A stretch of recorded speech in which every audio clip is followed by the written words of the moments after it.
لله الحمد لله نحمده ونستعينه ونستغفره ونعوذ بالله من شرور أنفسنا ومن سيئات أعمالنا من يهد الله فلا مضل له ومن يضلله فلا هادي له ونشهد أن لا إله إلا الله وحده لا شريك له ونشهد أن سيدنا وحبيبنا ومولانا محمدا عبده ورسوله الذي أرسله بالحق بشيرا ونذيرا وداعيا إلى الله بإذنه وسراجا منيرا فقد قال الله تعالى في كلامه المجيد والقرآن الحميد أعوذ بالله من الشيطان الرجيم بسم الله الرحمن الرحيم أفحسبتم أنما خلقناكم عبثا وأنكم إلينا لا ترجعون قال رسول الله صلى الله عليه وسلم من جاءه الموت وهو يطلب العلم ليحيى به الإسلام فبينه وبين النبيين درجة واحدة في الجنة اللهم صل على محمد وعلى آل محمد كما صليت على إبراهيم وعلى آل إبراهيم إنك حميد مجيد الحمد لله আলহামদুলিল্লাহ লাখ বলে শুকরিয়া মহান আল্লাহ তাআলার দরবারে যে পবিত্র জুমার দিন আল্লাহ রাব্বুল আলামিন বিভিন্ন ব্যস্ততা থেকে বিভিন্ন ব্যবসা বাণিজ্য বিভিন্ন কাজকর্ম থেকে সবকিছু ছেড়ে দিয়ে আল্লাহ তাআলা ডাকে শহরে মসজিদে আসিয়া দুই রাকাত পড়া এবং শোনা আমল করার মতো আল্লাহ পাক সকলকে তৌফিক দান করেছেন। এই কারণে আল্লাহ তাআলার দরবারে আমরা সকলে শুকর আদায় করি আলহামদুলিল্লাহ। আল্লাহ পাকের মেহেরবানি যে আজকে আমরা সুস্থ শরীরে মসজিদে আসতে পারলাম। আল্লাহ রাব্বুল আলামিন বলেন أفحسبتم أنما خلقناكم عبثا وأنكم إلينا لا ترجعون মানুষ কি মনে করে যে অযথা মানুষদেরকে সৃষ্টি করছে, এমনি তো সৃষ্টি করছে, তারা আল্লাহ তাআলার দরবারে যাইতে হবে না। মানুষে এরকম মনে করে অযথা আমাকে সৃষ্টি করছে, অযথা এমনিতেই কোনো কারণে না, এমনিতেই কোনো সৃষ্টি করছে, আল্লাহর কাছে আমার যাইতে হবে না। মানুষে ধারণা করে এরকম না, কিন্তু আমার যাইতে হবে। আল্লাহ পাক পবিত্র কোরআনের মধ্যে সূরা মুলুকের মধ্যে বলেন কুল হুয়াল্লাযী যারাআকুম ফিল আরদি ওয়া ইলাইহি তুহশারুন।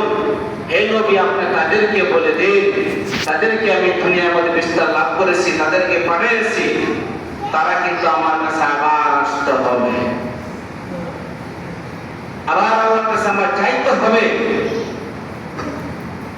এই জিনিসটা তারা যাতে মনে না করে, মনে হয় আমার চাইতে হবে না, তাহলে আমার কবর দেশে অবশ্যই আমার যাইতে হবে।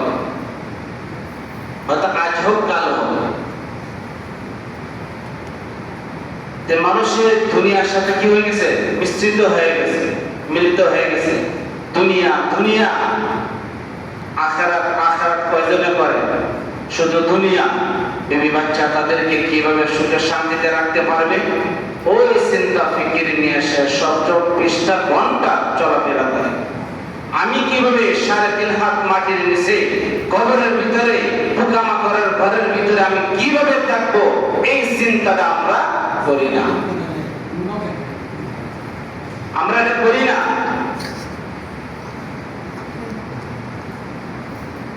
नौका जो सोले नौजते आपे दर किस्ती हालाके किस्तियास आपे अंदर जेरे किस्ती पुस्तियास।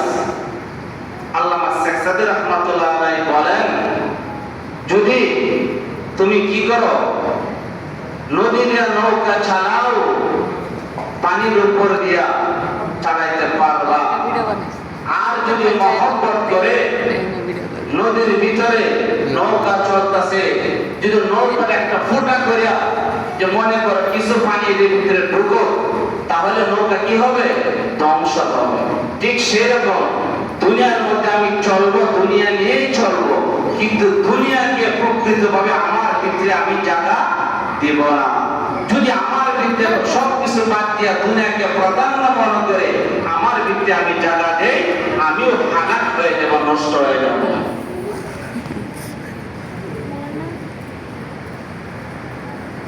তাহলে যারা ভালো কাজ করবে ফায়সালা তাদের কি হবে, ভালো হবে। খারাপ কাজ করলে ফায়সালাটা খারাপ হবে। আল্লাহ পাক পবিত্র কোরআনের মধ্যে বলেন, 24 পারা 5 পৃষ্ঠার মধ্যে বলেন,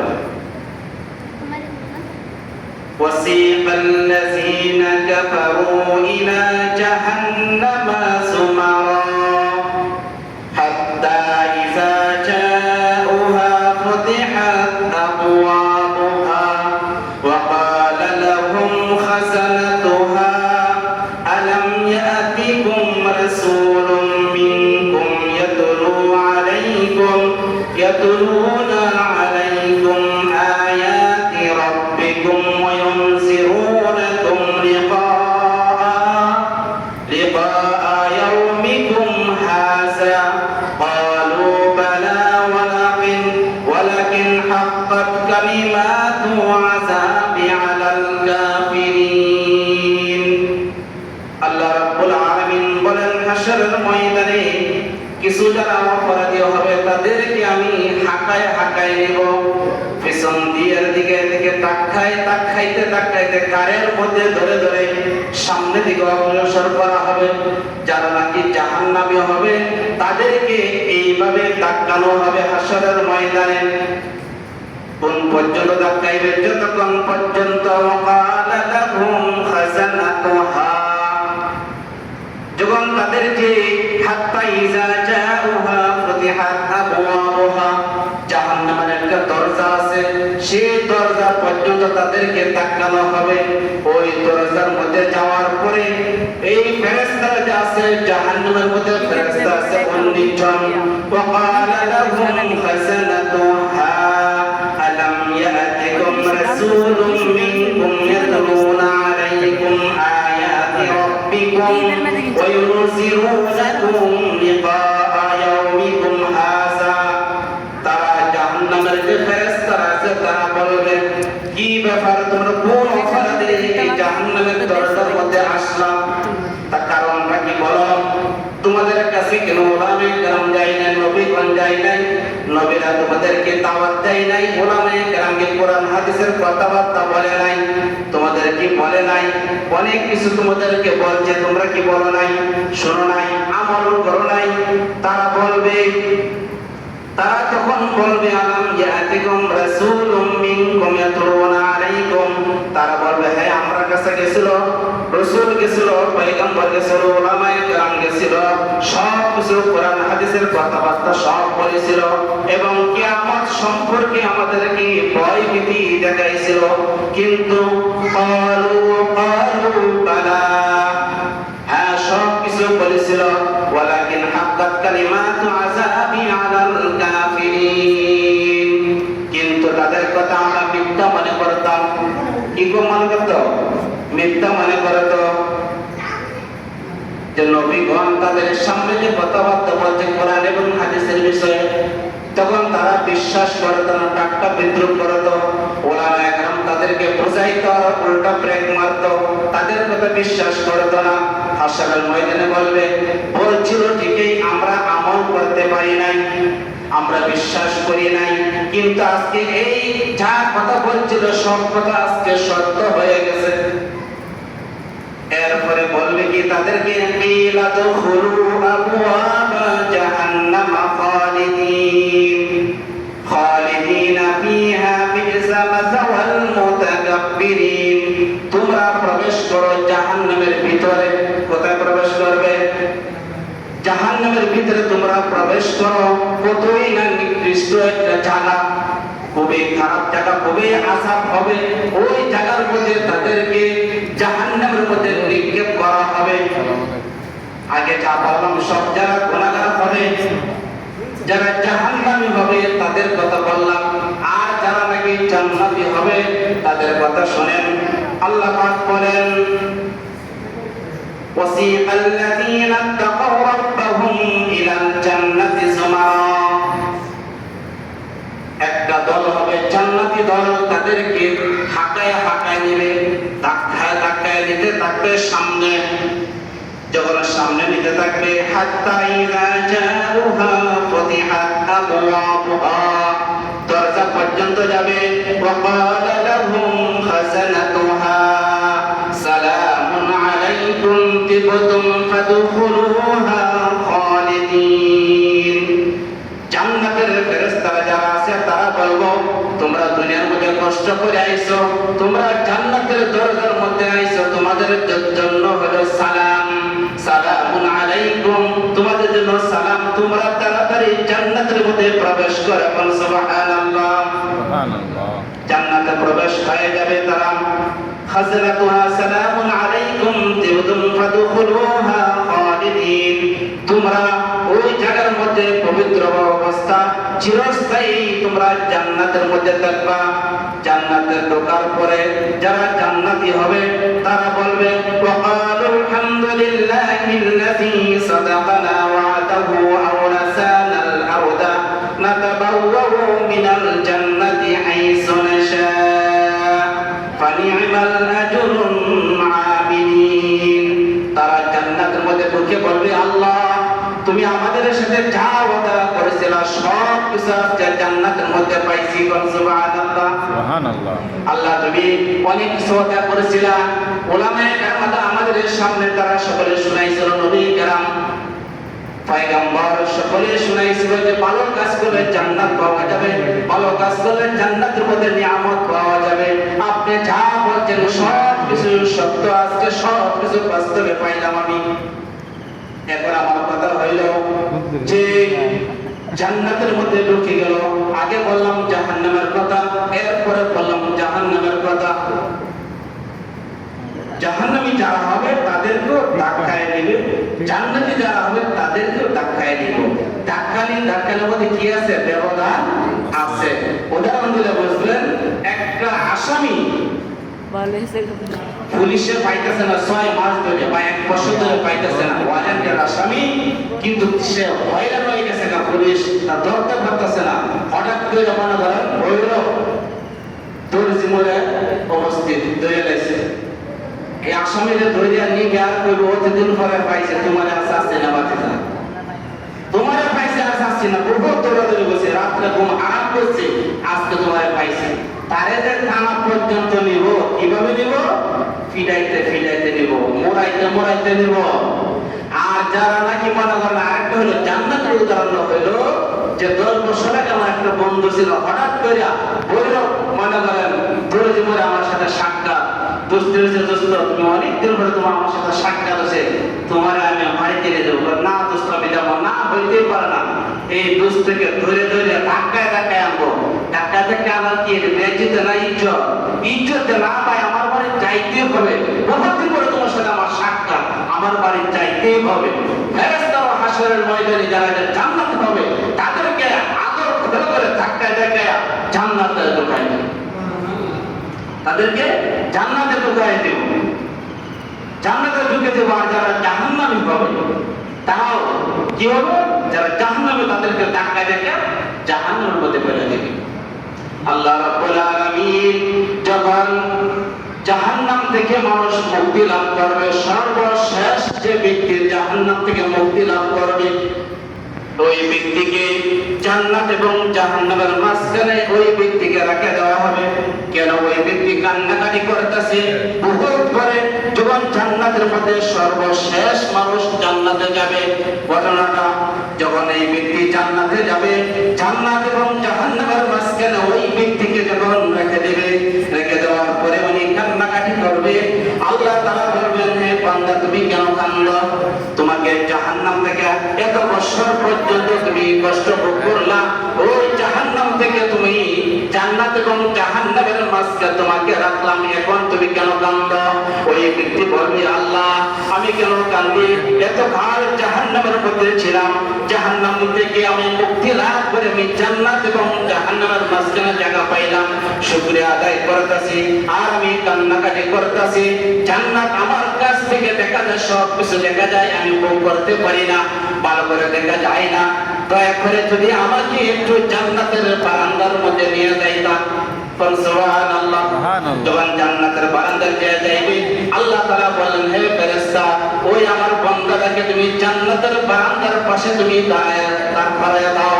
যখন ওই ব্যক্তিকে যখন জান্নাতের বারান্দার পাশে দাঁড় করায় দিবে, ওই ব্যক্তি ওই জায়গার মধ্যে আবার কান্নাকাটি শুরু করবে। আল্লাহ তাআলা বলেন, তুমি এখন কোন কান্দো? জান্নাত এবং জাহান্নামের মাঝখানের মধ্যে রাখলাম, এরপরে তোমাকে আমি জান্নাতের বারান্দার মধ্যে রাখলাম, তুমি এখন কেন কান্দো? তোমার ওই ব্যক্তি বলবে, আল্লাহ জান্নাতের সব কিছু নিয়ামত আমি কিছু দেখতে পাই, কিন্তু ভালো করে দেখতে পাই না।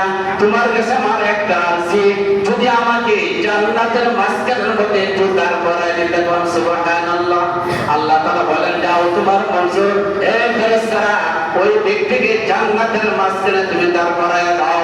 ওই ব্যক্তিকে যখন জান্নাতের মাঝখানের মধ্যে দাঁড় করায় দেওয়া হবে, ওই ব্যক্তি আরো চিৎকার করে কান্নাকাটি করবে। আল্লাহ তাআলা বলবেন, হে আমার বান্দা তুমি কেন কান্নাকাটি করতেছো? তোমাকে রাখছিলাম জান্নাত এবং জাহান্নামের মাঝখানে, ওই জায়গা থেকে আবার জান্নাতের বারান্দার মধ্যে আনলাম, জান্নাতের বারান্দা থেকে তোমাকে জান্নাতের মাঝখানে আবার দাঁড় করায় দিলাম, তুমি এখন কেন কাঁদতেছো? তার কারণটাকে তুমি কেন কান্নাকাটি করতেছো? যখন এই কথা বলার সাথে সাথে ওই ব্যক্তি উত্তর দিল, আল্লাহ আমি কাঁদতেছি এই কারণে জাহান্নাম থেকে আমাকে মুক্তি লাভ করেছি, আমি মুক্তি লাভ করেছি, তোমার দয়া আমি মুক্তি লাভ করেছি, আমি জান্নাতের মধ্যে মাঝখানে যে তারপরে দিলাম, আমাকে আর কোনদিন তুমি জান্নাত থেকে আর বাহির করিও না। সুবহানাল্লাহ।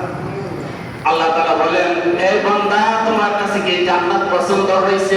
হে আল্লাহ এত সুন্দর জান্নাত পৃথিবীতে আমি কোনোদিন দেখিনি না, এত সুন্দর জান্নাত তুমি রাখছো আমার জন্য, যাও তোমার আরজু তোমার দোয়া আমি কবুল মঞ্জুর করে দিলাম, আর কোনোদিন তুমি জান্নাত থেকে আর বাহির হইতে হবে না, আর বাহির হইতে হবে না, বলতে থাকো জান্নাতের মধ্যে থাকো। এখন আপনাদের সামনে যে একটা কথা বলবো, ময়দানে মাসিদ, ময়দানে মাসিদ যেটা হবে হাসরের ময়দানে, জান্নাতের মধ্যে যখন মানুষ বিভিন্ন জায়গায় ঘোরাফেরা করবে, একটা মাঠ আছে, এই মাঠের নাম হলো ময়দানে মাসিদ। সূরা কাফের মধ্যে 35 নম্বর আয়াতের মধ্যে আছে যে ময়দানে মাসিদ একটা মাঠ আছে, ওই মাঠের মধ্যে একটা কনসার্ট হবে, ওই মাঠের মধ্যে একটা কনসার্ট হবে, ওই কনসার্টের মধ্যে থাকবে আল্লাহ রাব্বুল আলামিন, থাকবেন সভাপতি, আমাদের নবী থাকবেন প্রধান বক্তা, এবং দাউদ আলাইহিস সালাতু ওয়াস সালাম থাকবেন বিশেষ বক্তা। ওই জায়গার মধ্যে যাওয়ার সময় আল্লাহ রাব্বুল আলামিন যখন এই যত জান্নাত আছে সকলকে আল্লাহ পাক একটা সালাম দিবেন, আসসালামু আলাইকুম ইয়া আহলাল জান্নাত, হে জান্নাতবাসী তোমার উপরে রহমত নাযিল হোক। তারা তো কোনো চেহারা দেখবে না, কে আমাকে সালাম দিল, সালামটা কোথায় থেকে আসলো, এই সালামটা বলে দেন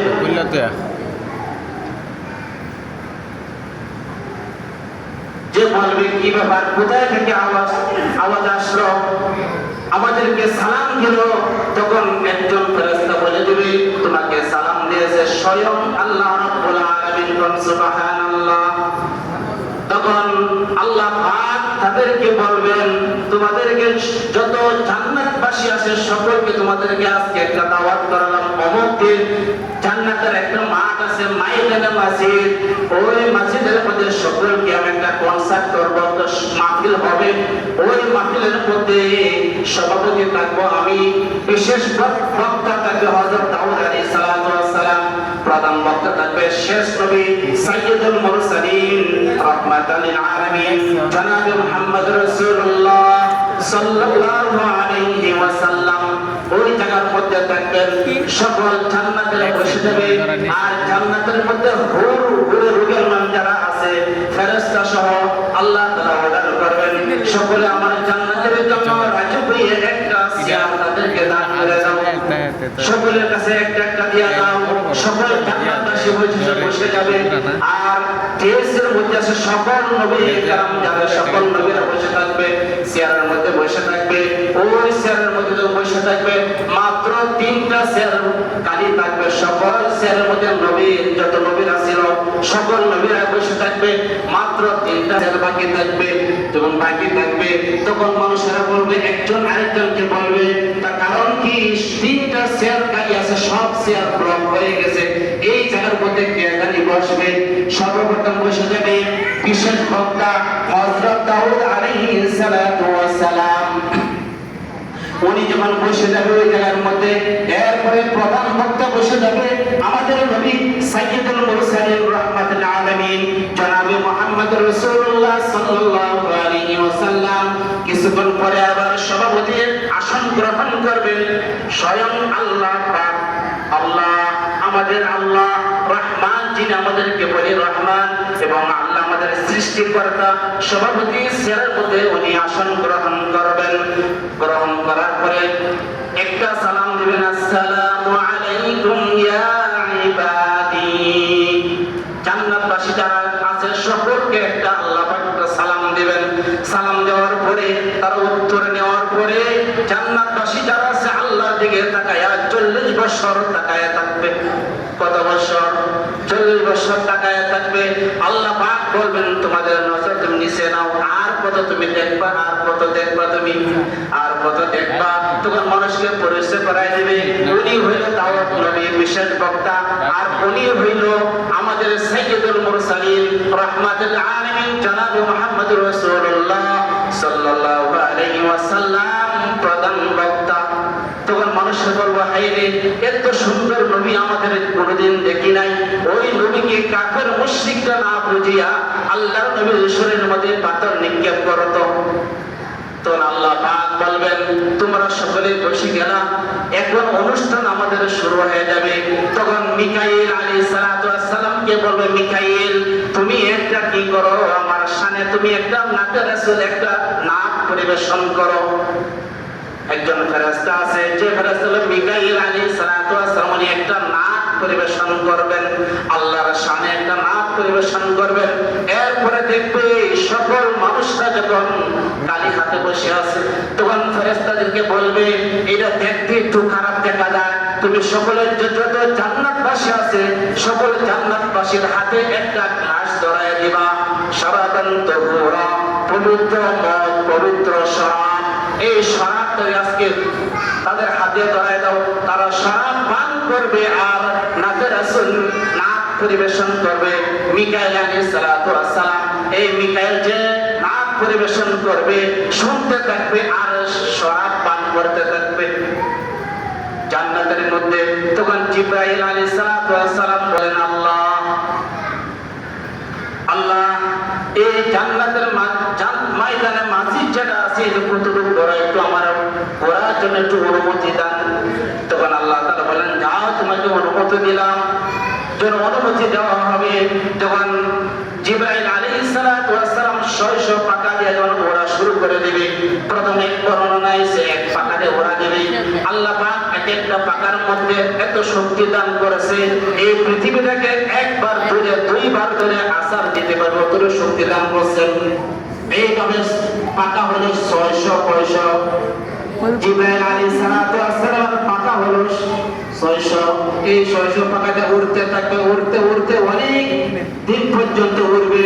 ওড়ার পরে উনি ক্লান্ত হয়ে যাবে, আল্লাহ আমি আর উড়তে পারতাছি না, ময়দানে মাজিদ কতটুকু বড়, তুমি আমাকে একটু ধারণা দিয়ে দাও।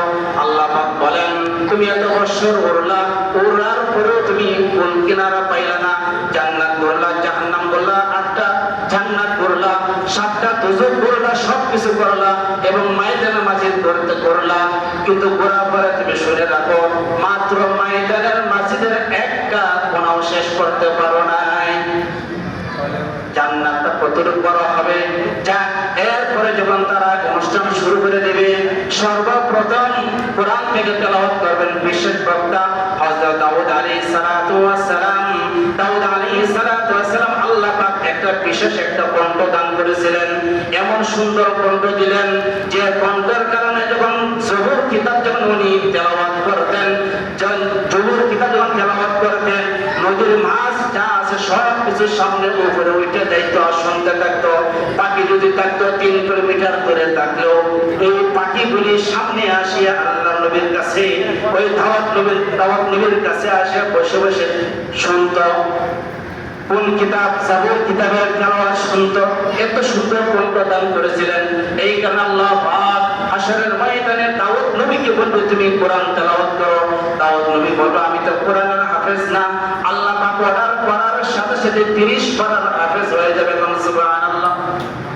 যখন উনি তেলাওয়াত শুরু করে দেবেন, সূরা মুলক থেকে শুরু করবেন, তাবারাকাল্লাযী বিয়াদিহিল মুলকু ওয়া হুয়া আলা কুল্লি শাইইন কাদির। এইভাবে তেলাওয়াত করতে থাকবে 40 বছর পর্যন্ত।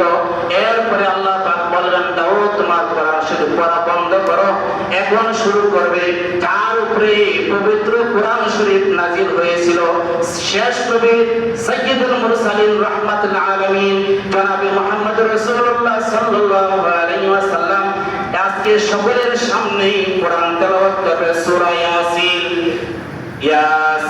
ইয়াসিন ওয়াল কুরআনিল হাকীম ইন্নাকা লামিনাল মুরসালিন আলা সিরাতিন মুস্তাকিম। উনি যখন তেলাওয়াত করবে আবার 40 বছর চলে যাবে, শুধু তেলাওয়াত শুনতে থাকবে, শুনতে থাকবে, শুনতে থাকবে। এরপরে শেষ মুহূর্তে তেলাওয়াত করবে স্বয়ং আল্লাহ পাক, যিনি সভাপতি। উনি শুরু করবেন, আর রহমান আল্লামাল কুরআন খালাকাল ইনসান আল্লামাহুল বায়ান। এইভাবে তেলাওয়াত করতে থাকবে। হাজার হাজার বছর তেলাওয়াতের মধ্যে তারা বেহুশ হয়ে যাবে। অনেক দিন পরে তারা হুঁশ ফিরে আসবে। তখন আল্লাহ পাক বলবেন, তোমরা যে যে জায়গার মধ্যে ছিল জান্নাতের মধ্যে ঘোরাফেরা শুরু করে দাও। এই যা কিছু বললাম একমাত্র যারা নাকি জান্নাতি হবে এই নিয়ামত পাবে, যারা জান্নাতি হবে না এই নিয়ামত তারা উপভোগ করতে পারবে না। নামাজ পড়ার দরকার আছে না নাই? জান্নাতে যাবো তো ইনশাআল্লাহ সবাই। নিয়ত আছে তো? হাত তুলেছে দিয়েছে কেটে কেটে যাবো ইনশাআল্লাহ না? কিছু হাত তুলে না হয় না, দেখা যায়। আচ্ছা আজ তুললাম, নামাজ না পড়ে যাবো জান্নাত না? নামাজ পড়ে যাওয়া লাগবে, নামাজ পড়ে যাওয়া লাগবে। আর কিছু নিয়ম কারণ আছে, নিয়ম মান্য যাওয়া লাগবে জান্নাত। আর যদি জান্নাতে না যাইতে পারি, ওই যে আগে যা বললাম ওই জান্নাতে পড়া লাগবে। আল্লাহ পাক সকলকে আমল করার তৌফিক দান করুন। সকলে বলেন আমিন। সুন্নাত পাকে সুন্নাত বলেন।